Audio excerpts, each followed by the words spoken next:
معزز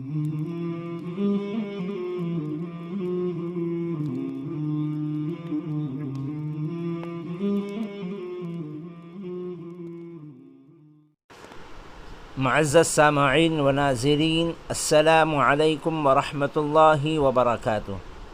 ایصال ثواب و دعائے مغفرت کی درخواست۔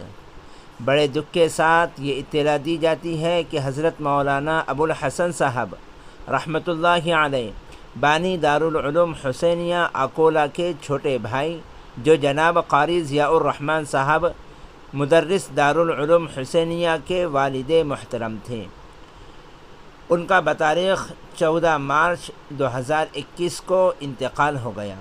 انا للہ و انا الیہ راجعون۔ موصوف علاقے کے ایک متحرک شخصیت اور بہت ہی ملنسار اور خوش طبیعت کے مالک اور تواضع و خاکساری کا نمونہ تھے۔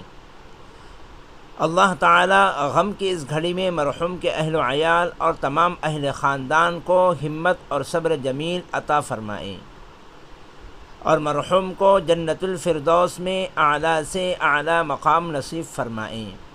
اس موقع پر یہ حقیر اور دارالعلوم سنوری کا اسٹاف مرحوم کے اہل و عیال اور تمام خاندان والوں کی خدمت میں تعزیت مسنونہ پیش کرتے ہیں۔ یہ حقیر جمعیت علماء ودرب کے جمعیت احباب و اراکین، ائمہ مساجد و مکاتب اور ذمہ داران مدارس سے مرحوم کے لیے دعائے مغفرت اور ایصال ثواب کی درخواست کرتا ہے۔ بنتا مفتی محمد روشن شاہ قاسمی، محتمم دارالعلوم سنوری، جنرل سیکرٹری جمعیت علماء ودرب و صدر دینی تعلیمی بورڈ مہاراشٹر۔